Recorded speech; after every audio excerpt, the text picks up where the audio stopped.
totalement infondée. Nous avons eu à discuter avec le chef du bureau conjoint des Nations Unies pour les droits de l'homme qui est basé à Kinshasa. Et bon, il n'est pas dans cette salle, mais il sera dans la salle demain au moment du dialogue interactif. Et la feuille de route avec la manière dont nous comptions pouvoir travailler avait été préparée et soumise aux Nations Unies. Et nous avions envoyé cette feuille de route depuis le 24 mai de cette année-ci.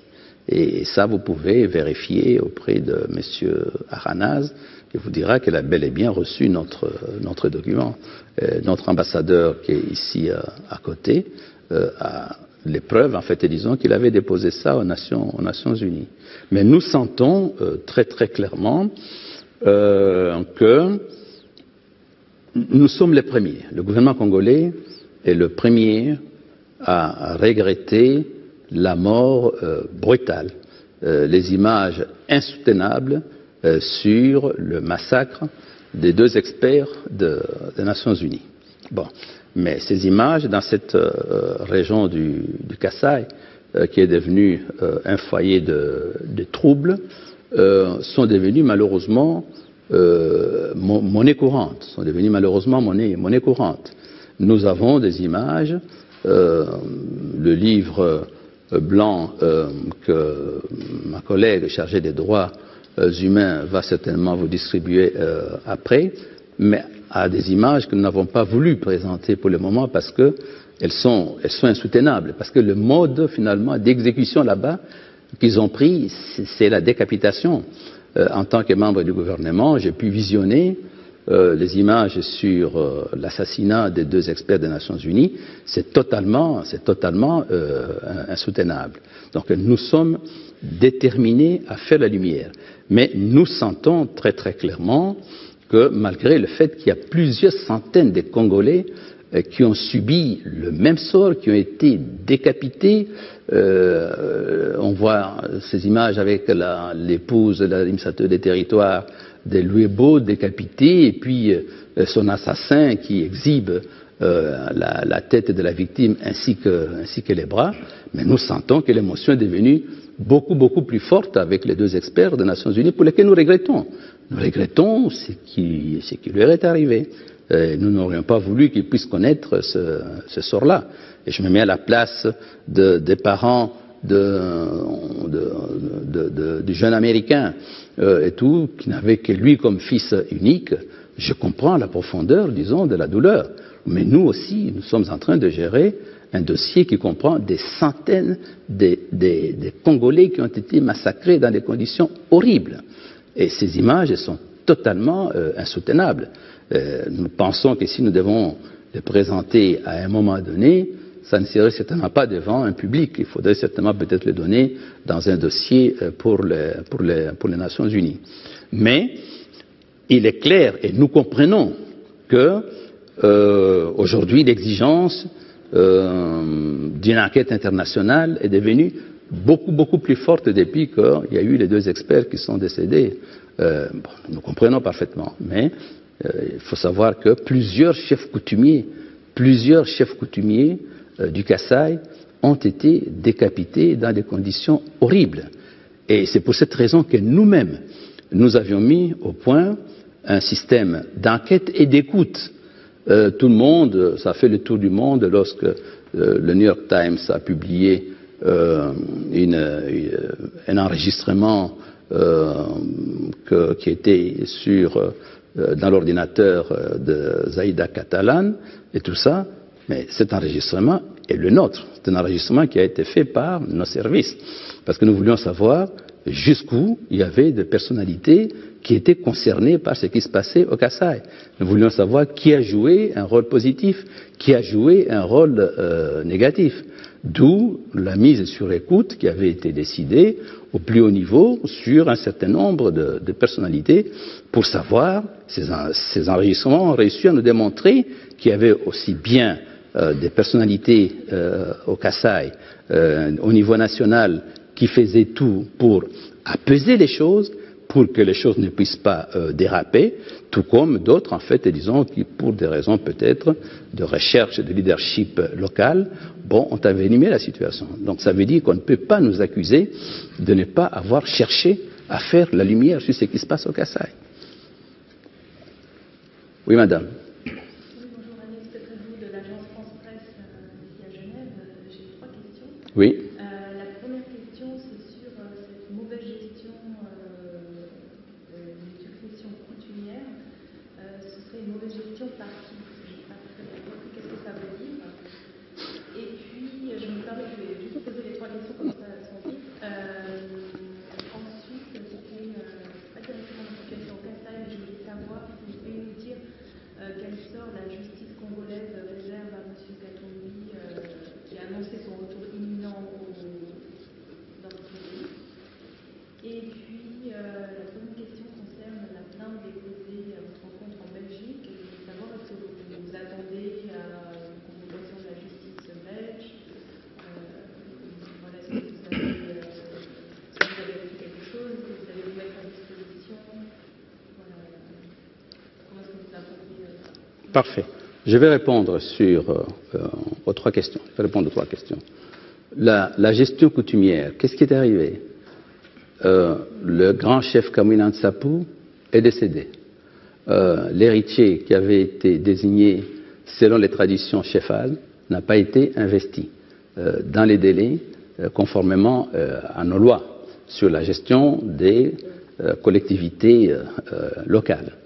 Et sur cette base-là, ces hommes et lui-même ont pris les armes avec les conséquences que nous connaissons aujourd'hui. Donc nous voulons savoir qui, au niveau de la province concernée, n'a pas fait son travail. Savoir pour quelles raisons il n'a pas été investi alors qu'il avait été désigné par la tradition. Donc cette enquête administrative va nous permettre d'établir, oui ou non, qui a failli à sa mission. Et nous prendrons effectivement les sanctions nécessaires à ce sujet. Alors, s'agissant de M. Moïse Katumbi, nous avons reçu de la part du Haut-Commissaire des Nations Unies une note verbale sur son cas, avec des mesures provisoires que le Haut-Commissaire estime pouvoir lui donner. Je voudrais clarifier la situation pour dire que M. Moïse Katumbi n'a pas un problème avec le président de la République. Il n'a pas un problème avec le gouvernement de la République. Il peut rentrer au Congo quand il veut. Il peut rentrer ce soir, il peut rentrer demain.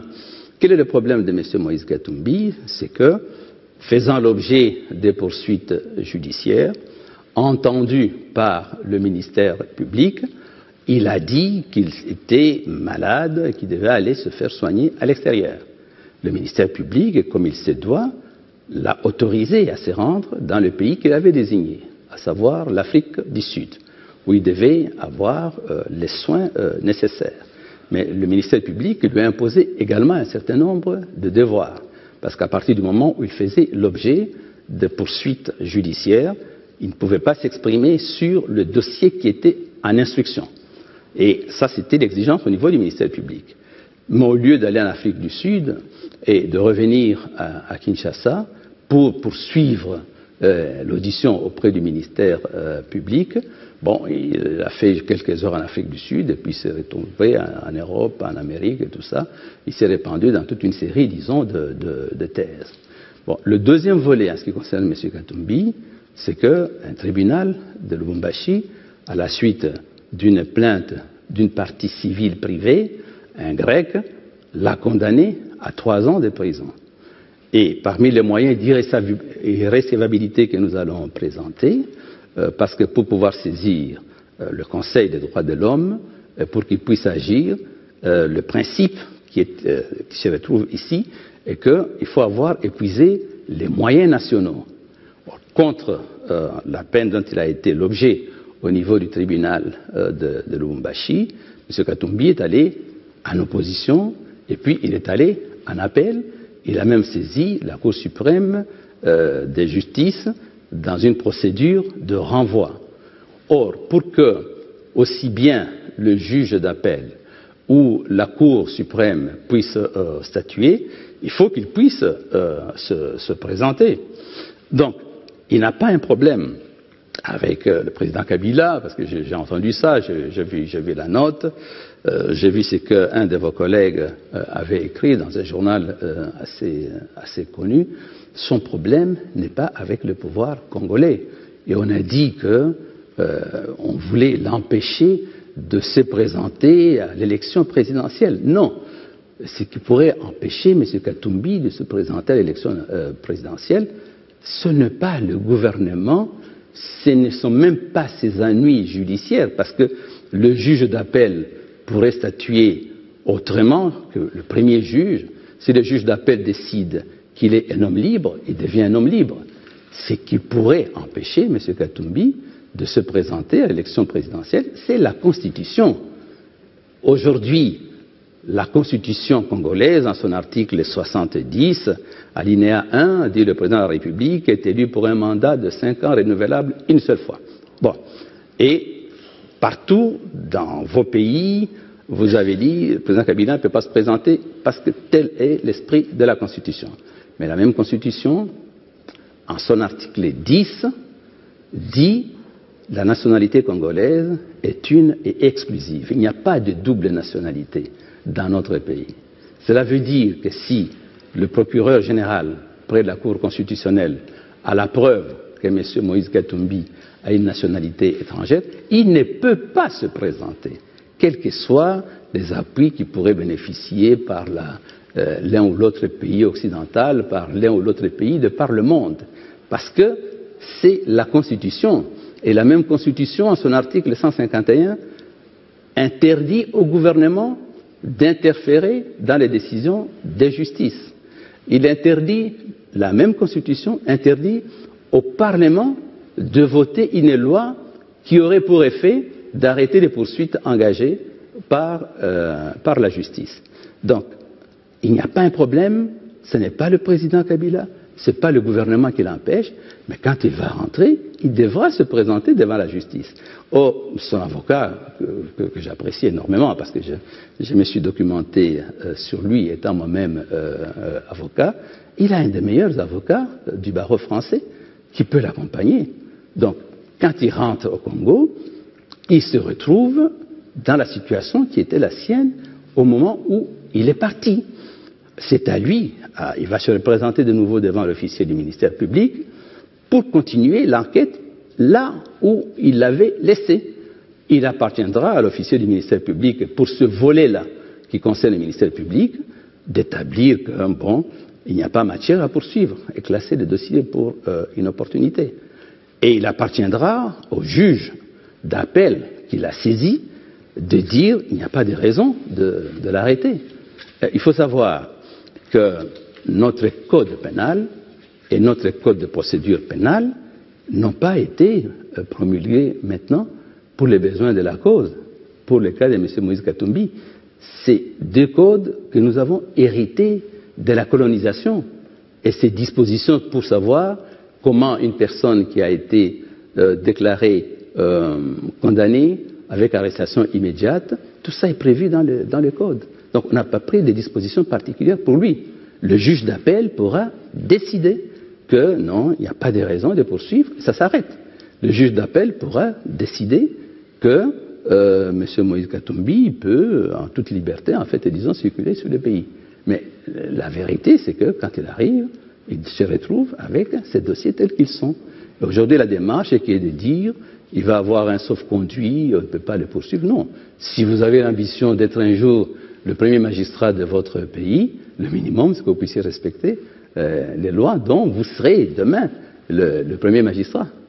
Donc, sur cette question-là, ce n'est pas le pouvoir politique, ce n'est pas le président de la République. Il y a deux dossiers, un mené par le ministère public. À la limite, celui qui est mené par le ministère public, on peut voir qu'est-ce qu'il faut pouvoir faire. Et puis, il y a des dossiers qui sont menés par des privés. On a dit oui, mais la juge qui avait prononcé après a fait des déclarations. Ces déclarations n'ont aucune valeur Parce que la décision, quand elle est prise, c'est une décision collégiale. C'est un collège de magistrats. C'est 3 magistrats de siège, un magistrat du parquet et un greffier.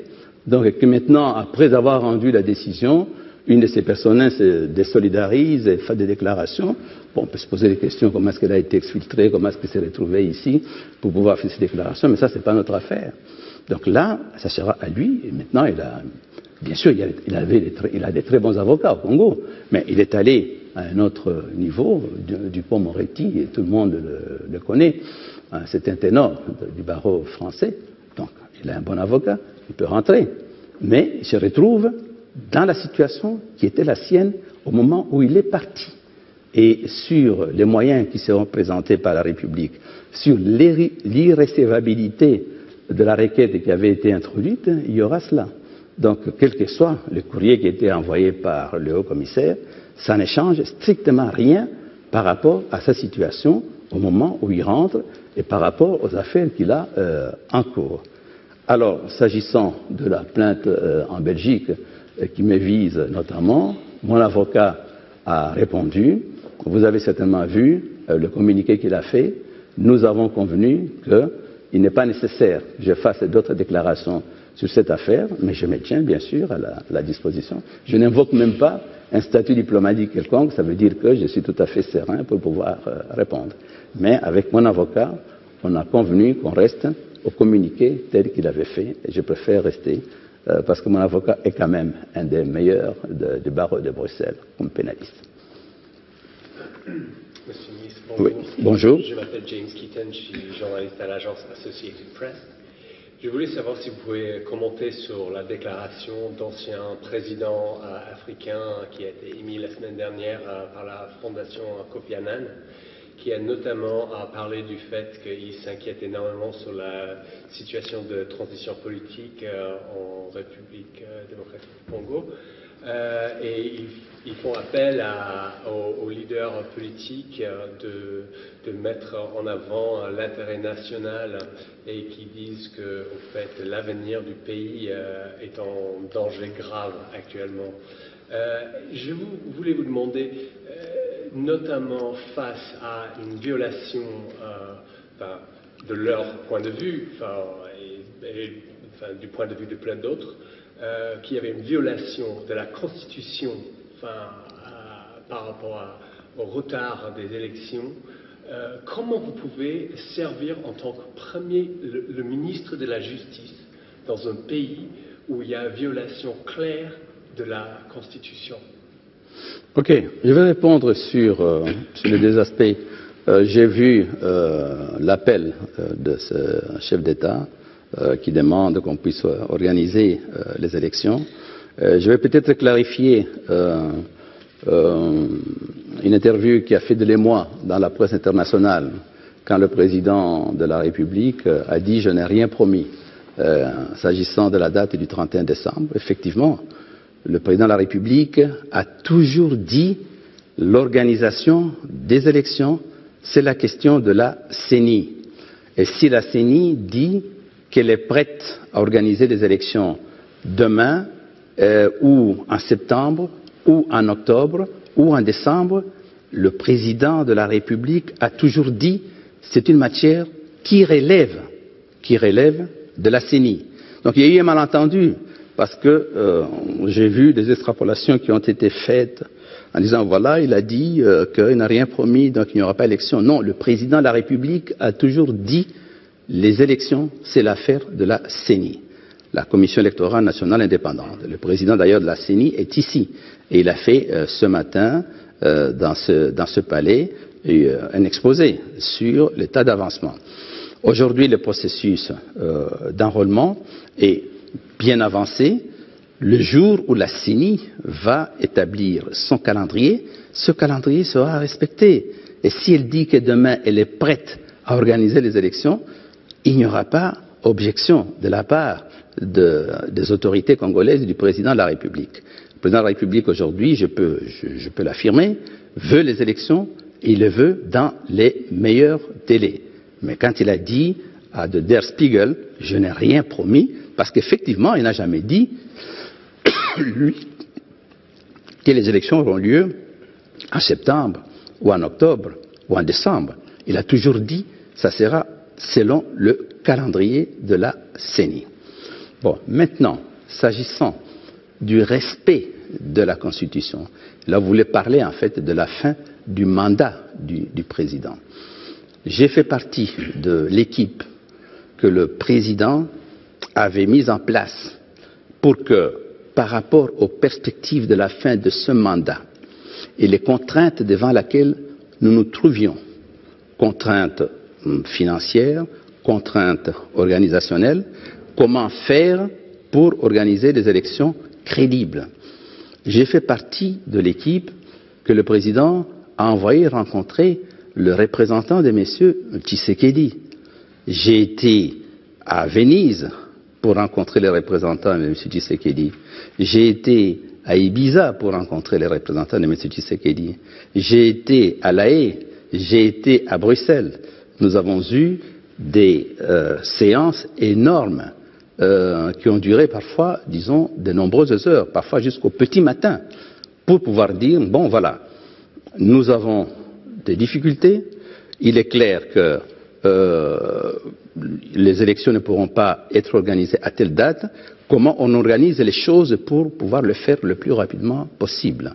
Donc pouvoir dire que il n'y avait pas volonté, il y avait volonté manifeste de violer la Constitution, je m'inscris en faux par rapport à cette affirmation-là. Parce que j'ai vécu cette démarche pour qu'on trouve une formule qui, devant l'impossibilité d'organiser les élections pour une date limite qui était le 19 décembre, on pourrait trouver une formule consensuelle. C'est ça qui a été fait.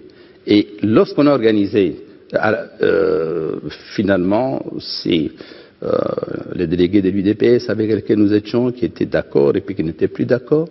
Et nous pensions pouvoir régler cette question-là avant l'échéance sur la Constitution. Bon, cela étant, cela n'a pas été fait.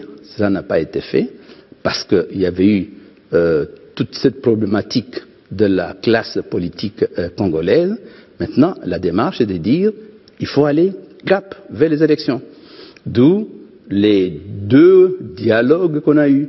Le dialogue de la Cité de l'Union africaine, où j'étais co-modérateur, le dialogue du centre interdiocésain, où j'étais dans la phase de négociation politique, le chef de la délégation de la majorité présidentielle, l'objectif étant d'aller vers les élections. Donc il y a toute une série de contraintes qui ont fait que les élections ne se sont pas faites à la date, mais il y a la volonté manifeste qu'il faut pouvoir les organiser. Et je m'étais inscrit dans cette démarche-là, je suis témoin de cette démarche-là, puisque je fais le tour de toutes ces villes là-bas. Ce n'est pas pour le tourisme, hein, c'est pas pour le tourisme, c'était pour que nous puissions voir comment on règle ces préalables pour organiser les élections. Je comprends ce que vous dites, oui. Mais on est en train de parler de la constitution du pays, oui. qui n'est pas en effet mais dans le pays. Enfin, et vous, en tant que ministre de la Justice, quand la Constitution, enfin, il peut y avoir plein de raisons pourquoi on n'arrive pas à organiser des élections. Mais la Constitution est écrite noir sur blanc. Comment il faut procéder dans un pays, et vous êtes ministre. Oui, mais le dialogue tel qu'il avait été prévu, c'était pour montrer les difficultés pratiques devant lesquelles on s'était trouvé et qui ne permettaient pas d'organiser ces élections dans les délais. Et maintenant, comment le faire pour que dans les délais les plus courts possibles, on puisse les organiser. Et vu comme ça, je considère que cette démarche qui a fait qu'il y a eu ces va-et-vient, ces différents allers-retours, Bruxelles-Kinshasa, Bruxelles-Venise, Bruxelles-Ibiza, c'était inscrit dans une logique de respecter la Constitution au mieux, malgré les cas de force majeure qui ont fait qu'on n'a pas pu organiser les élections dans les délais.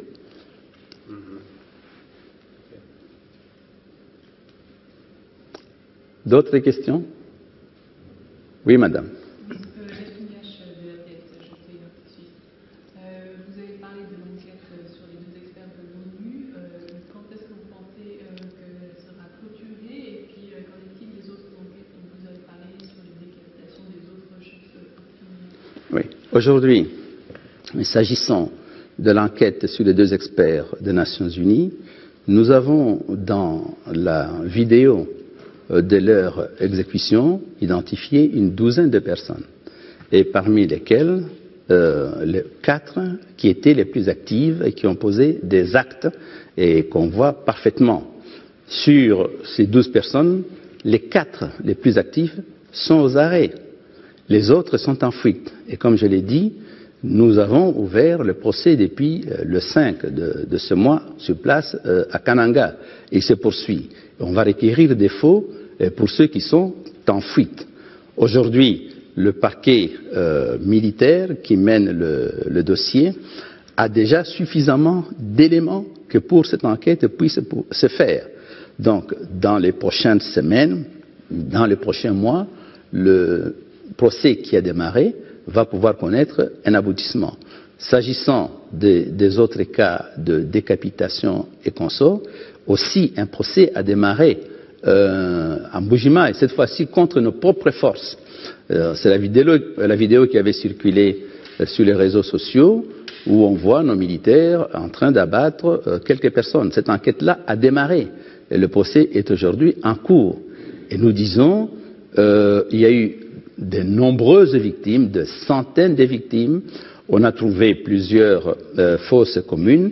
Il y aura autant de procès que nous aurons les éléments. Donc notre volonté de mener ces enquêtes là-bas va aller jusqu'au bout, et notamment savoir qui ont agi dans la décapitation des 39 policiers de la police nationale congolaise.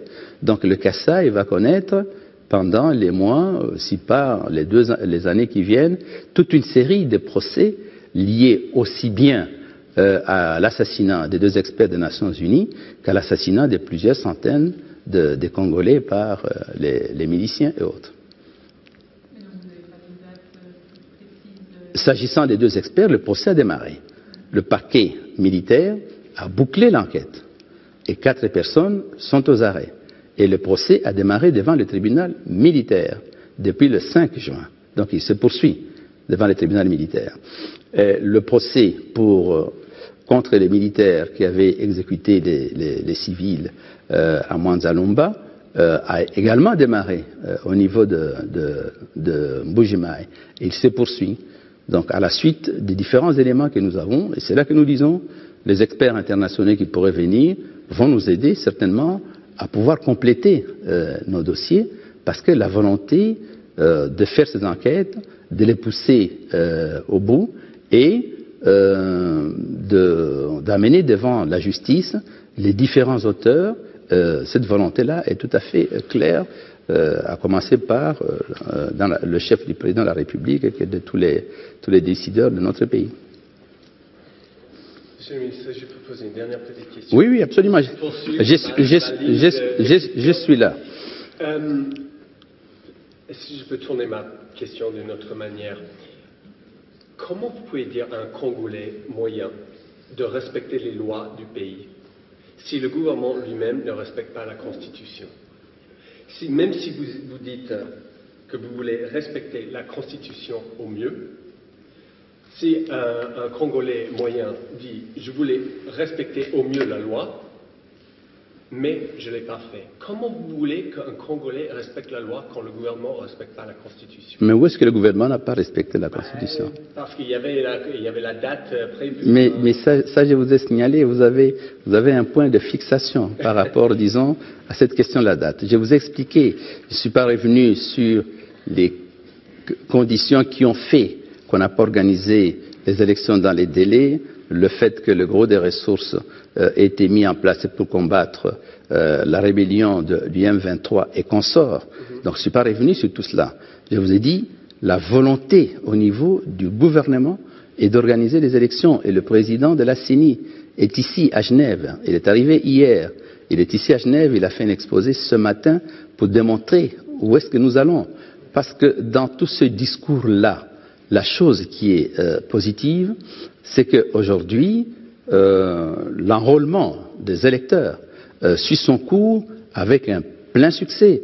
On a dépassé les 27 millions d'enrôlés alors qu'il y a 14 provinces sur 26 qui n'ont pas fini l'enrôlement.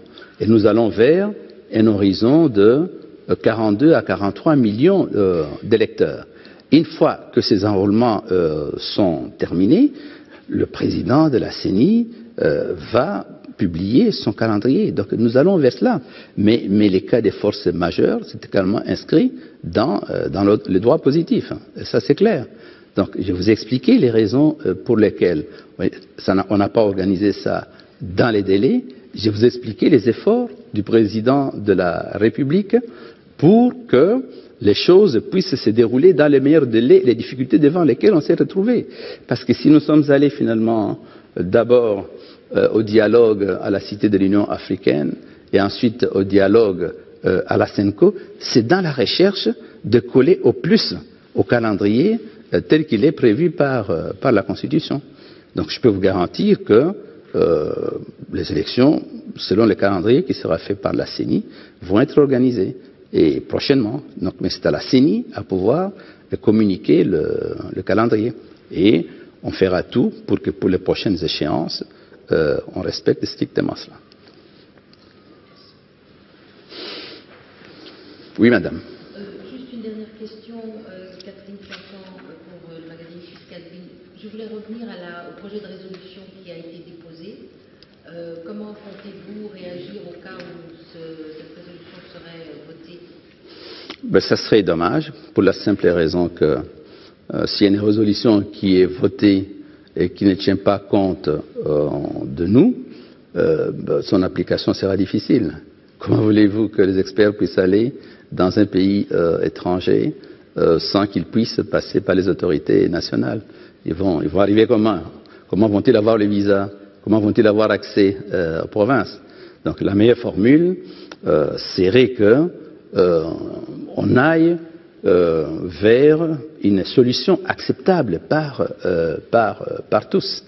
Je vais recevoir tout à l'heure un groupe d'ambassadeurs pour le faire comme je viens de le faire avec vous, expliciter notre point de vue. Il n'y a pas mauvaise volonté de notre part, mais je vais expliquer les raisons pour lesquelles nous considérons qu'on ne peut pas faire fi de nos 800 magistrats militaires, on ne peut pas faire fi de nos 3500 magistrats civils et se présenter au Congo comme si c'était un État néant, comme si les institutions n'existaient pas.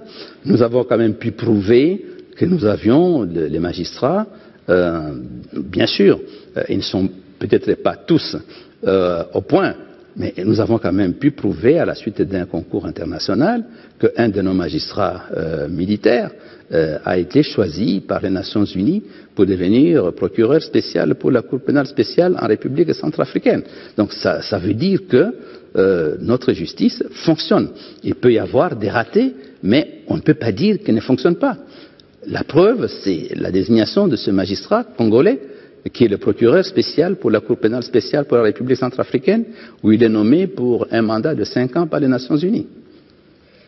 Pardon, si je peux poursuivre. Oui, oui. Ce que vous êtes en train de dire, vous avez posé la question, comment est-ce qu'ils vont avoir des visas, etc. C'est-à-dire que le gouvernement congolais ne va pas donner des visas il est évident que ça va créer un problème. Donc vous allez refuser les demandes de visas? Il est évident qu'il va y avoir un problème, parce que je ne vois pas comment une équipe d'experts internationaux pourra se rendre au Congo, entrer dans le territoire, se promener sur l'ensemble du territoire sans être accompagné des magistrats, des policiers congolais. Comment ils vont faire? Bon, si on considère qu'on peut le faire sans nous, bon, ça veut dire qu'ils ont des créneaux par lesquels ils vont passer. Alors, qu'est-ce qui va être finalement? Ça va être des enquêtes du genre, parce qu'on a déjà eu ça dans le passé, pour d'autres pays, où finalement, bon, on a mis en place des commissions indépendantes qui se sont contentées d'aller dans les pays frontaliers et puis d'écouter des réfugiés. Or, nous les invitons ici à pénétrer notre territoire, à travailler avec nous, pour que nous puissions, j'ai dit, comme je l'ai dit, nous sommes un pays africain qui a le plus collaboré avec la justice internationale. D'autres pays africains nous ont demandé de faire bloc autour d'eux pour quitter la Cour pénale internationale. Nous avons refusé. Nous avons refusé. Or, si nous avions dit, avec nos 80 millions de population, si nous avions dit, nous quittons la Cour pénale internationale, comme on nous le demandait, ça aurait été l'hémorragie. Et je vous ai montré les exemples. C'est notre ratification qui a permis à la Cour pénale internationale de pouvoir commencer à fonctionner. Donc, nous sommes ouverts, mais je ne vois pas comment, ce n'est pas un pays sous tutelle des Nations Unies, sous administration des Nations Unies. Vous allez faire comment à ce moment-là? Je comprends, je veux juste être sûr que j'ai compris votre réponse. Vous avez compris ma réponse. Le gouvernement va refuser des demandes de visa, enfin des gens qui seraient... Si on considère qu'on peut se passer de nous pour faire l'enquête, alors faites-le. Faites-le. Mais vous allez toujours permettre à ces gens de rentrer dans le pays.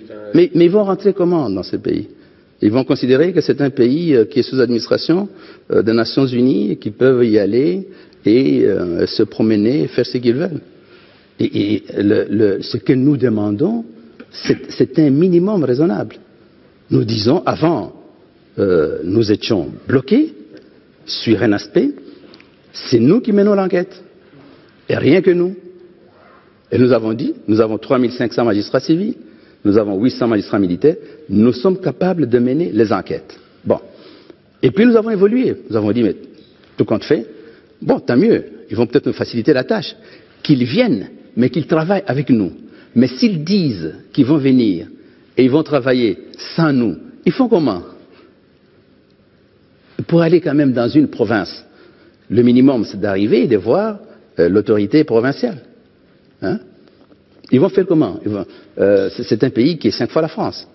Vous arrivez comment? Dans un pays qui est 5 fois la France et vous entrez quelque part, vous ne voyez pas l'autorité provinciale, l'autorité administrative, vous ne voyez pas l'autorité de police et vous dites, voilà, bon, ben, je viens de Genève, je viens faire les enquêtes. C'est infaisable.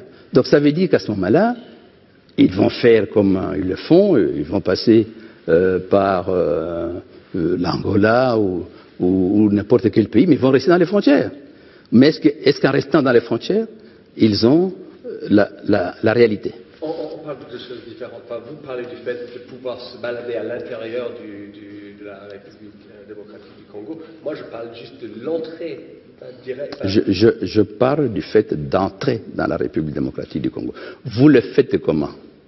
Vous le faites comment si vous refusez de reconnaître que ce pays a des institutions, a des administrations qui fonctionnent?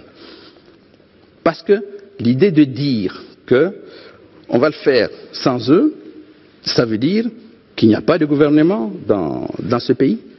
Il n'y a pas de gouvernement dans ce pays.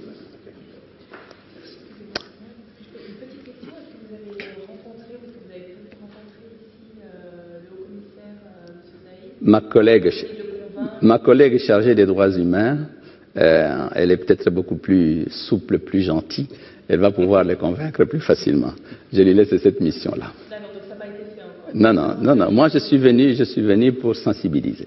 Je vous ai vu, je verrai le corps diplomatique tout à l'heure et tout. Bon, le reste, ma collègue va prendre les contacts.